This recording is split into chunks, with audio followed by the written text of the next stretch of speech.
Israel weighing a retaliatory response after Iran's overnight missile and drone attack. Over 300 missiles and drones were fired by Iran and its proxies, according to an IDF spokesperson.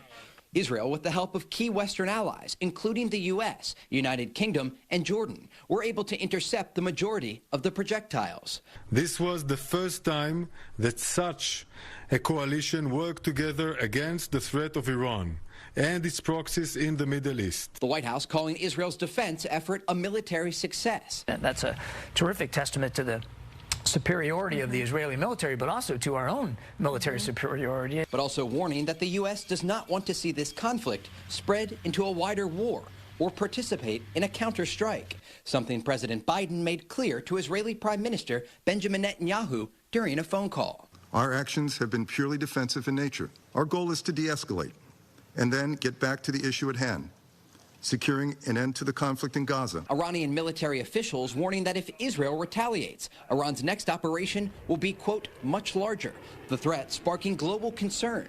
On Sunday, the U.S. met G7 leaders, releasing a statement condemning Iran's attack, reaffirming its support for Israel and commitment to securing the Middle East. Biden also spoke with top members of Congress about getting more funding passed for Israel and Ukraine. In Tel Aviv, Trey Yingst, Fox 32, Chicago. And we're joined now by Yinam Cohen, Israel's Consul General to the Midwest, who's based here in Chicago. Mr. Cohen, thanks for being with us tonight. Thank you for having me. So what are you hearing from family and friends in Israel about what it's like on the ground there right now? The ongoing threat of attacks, certainly not the first time Israel's been under fire. This is true. Last night was a very scary night when Iran launched more than 300 tools towards Israel, ballistic missiles, drones, and cruise missiles. Sirens were heard all across the country after midnight, during 1 a.m., 2 a.m. People went down to take shelter, and that was a very scary night. Now, we've heard that the Israeli military has now lifted some restrictions on public gatherings and closing of schools. Is that a sign that the situation may be de-escalating?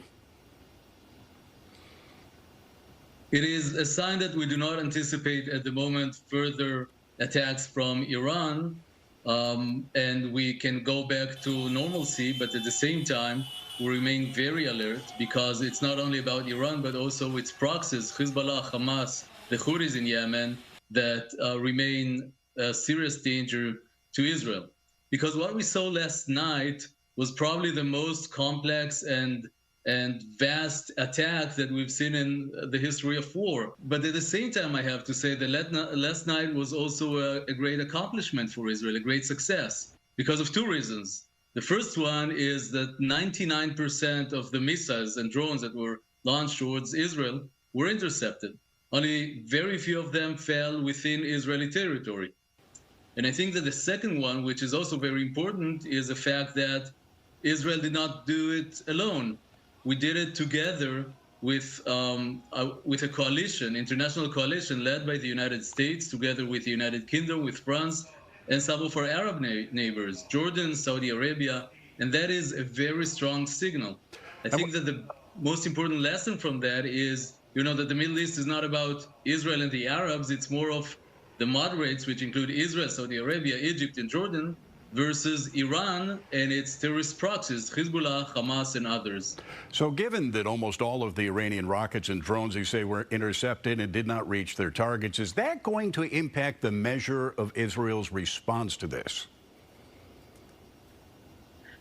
I cannot respond to that at the moment because what we're doing right now is trying to assess what is the best response to the Iranian attack. We, of course, do it together with our American partners and other regional partners, because we need to achieve two things. We want peace and stability in the region, but we also know that you cannot achieve peace and stability by appeasing dictatorship and aggressive regimes like Iran.